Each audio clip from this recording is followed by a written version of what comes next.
Saudara-saudara yang terkasih, kembali dengan renungan harian. Mari kita sama-sama merenungkan kebenaran firman Tuhan. Dan sebelum kita membaca dan merenungkan firman Tuhan, mari kita sama-sama menyanyikan lagu dari nyanyian pujian nomor 186, Tercurah Darah yang Kudus.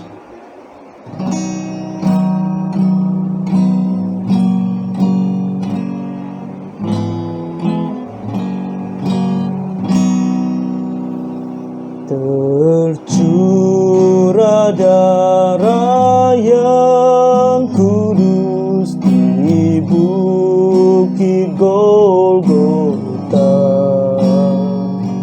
yang mau bertobat ditebus, terhapus dosanya, terhapus dosanya, terhapus dosanya.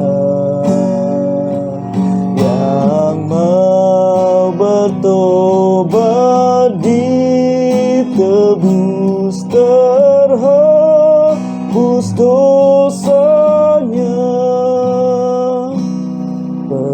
Penyamun yang di sisinya diberi anugerah, dan aku yang penuh celah dibasuh darahnya, dibasuh darahnya, dibasuh darahnya. Dan aku yang penuh dosa dibasuh darahnya. Lagu yang sangat indah yang mengajarkan kepada kita bahwa di dalam Tuhan Yesus segala dosa kita dibasuh dengan Tuhan Yesus mencurahkan darahnya di bukit Golgota. Nah, hari ini kita akan bersama-sama membuka Alkitab kita dari Efesus pasal 2. Efesus pasal 2 ayat 1 sampai 3. Saya akan bacakan bagi kita firman Tuhan ini. Kamu dahulu sudah mati karena pelanggaran-pelanggaran dan dosa-dosamu. Kamu hidup di dalamnya karena kamu mengikuti jalan dunia ini, karena kamu mentaati penguasa kerajaan angkasa, yaitu roh yang sekarang sedang bekerja di antara orang-orang durhaka. Sebenarnya dahulu kami semua juga terhitung di antara mereka, ketika kami hidup di dalam hawa nafsu daging dan menuruti kehendak daging dan pikiran kami yang jahat. Pada dasarnya kami adalah orang-orang yang harus dimurkai sama seperti mereka yang lain. Pagi hari ini saya mau kita menghafalkan ayat yang pertama ini. Efesus pasal 2 ayat 1 berkata di sini, kamu dahulu sudah mati karena pelanggaran-pelanggaran dan dosa-dosamu. Nah, kamu yang dahulu di sini tentu berbicara tentang setiap orang yang belum bertobat, setiap orang yang belum percaya kepada Tuhan Yesus. Nah, pernahkah kita bertanya, mungkin kita adalah orang-orang Kristen yang ada di gereja oleh karena kita dibawa oleh orang tua kita dari kecil, kita dibaptis waktu kecil mungkin, dan kemudian kita ikut sekolah minggu, lalu kemudian sekarang kita berada dalam gereja.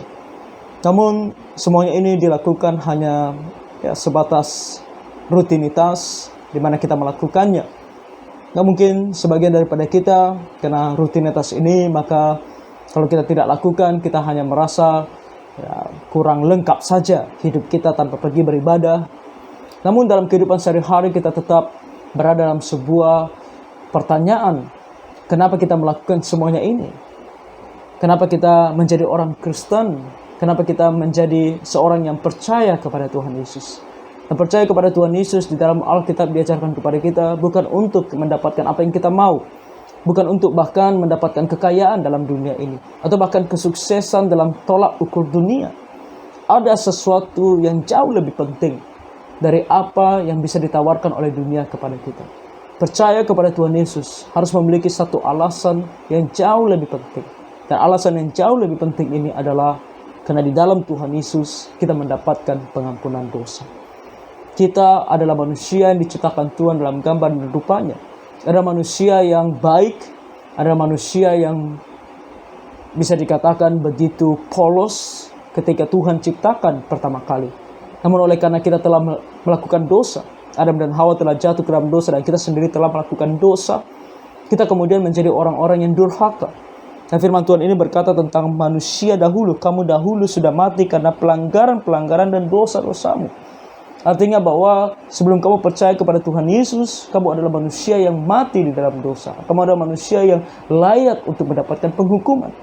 Namun kamu percaya kepada Tuhan Yesus karena kamu membutuhkan seorang juru selamat. Karena kamu menyadari bahwa kamu melakukan dosa dan tidak ada kemampuan dari dirimu untuk terbebas dari dosa. Di ayat 2 tadi dikatakan kepada kita, kamu hidup di dalamnya.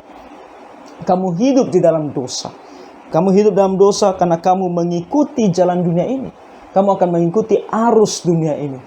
Bagi kamu yang mengaku Kristen, tapi seolah-olah tidak mempunyai kekuatan dan kuasa untuk melawan arus dunia, melainkan kamu menjadi orang-orang yang mengikut arus dunia. Kamu harus hati-hati. Karena setiap orang yang belum bertobat, dikatakan di sini bahwa mereka mengikuti arus dunia.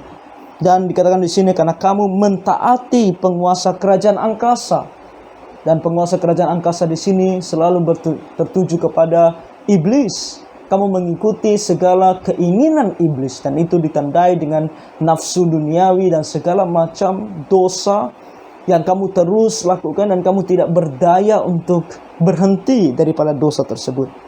Bahkan di sini katakan yaitu roh yang sekarang sedang bekerja di antara orang-orang durhaka, iblis dan semua anggotanya yang sedang bekerja di dalam hati orang-orang durhaka. Apakah kamu orang berdosa yang tidak mampu untuk terbebas dari dosa? Dosa apapun itu, baik karakter, baik cara bicara maupun sikap dan tingkah laku, bahkan hal-hal yang berdosa yang kamu lakukan terus-menerus. Kamu tidak sanggup untuk keluar daripadanya.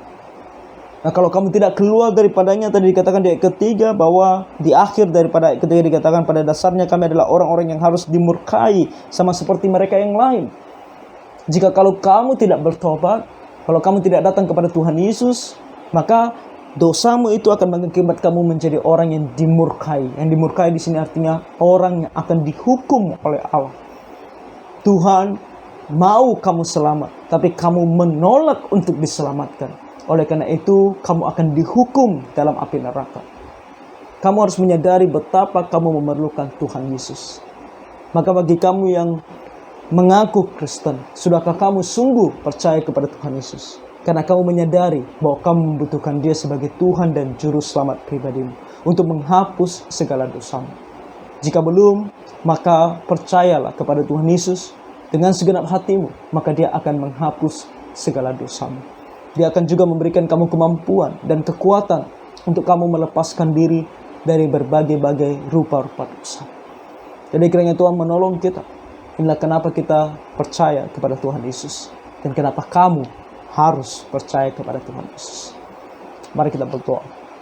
Tuhan Bapa Surgawi, tolonglah kami. Engkau adalah Sang Pencipta kami. Dan Engkau Tuhan begitu baik kepada kami. Dengan mengutus anak-Mu yang tunggal Tuhan Yesus Kristus. Ajar kami Tuhan, untuk kami boleh menyadari betapa berdosanya kami. Dan betapa kami membutuhkan Tuhan Yesus sebagai Tuhan dan Juru Selamat pribadi kami. Kalau tidak ya Tuhan, kami akan terus berada dalam dosa. Dan kami akan selalu mengikuti dosa-dosa dan bahkan godaan-godaan si iblis. Oleh karena itu Tuhan tolong kami. Supaya kami ya Tuhan bisa menjaga hidup kami dengan sungguh-sungguh percaya kepada Tuhan Yesus. Dan di saat yang sama hidup di dalam Dia. Menjaga kekudusan hidup kami sampai kami bertemu dengan Tuhan. Sentuhlah setiap hati yang mendengarkan firman-Mu ini Tuhan. Agar kiranya mereka pun bisa sungguh-sungguh percaya kepada Tuhan Yesus. Kami berdoa bersyukur dalam nama Tuhan kami Yesus Kristus. Amin. Demikian renungan kita hari ini. Tuhan memberkati.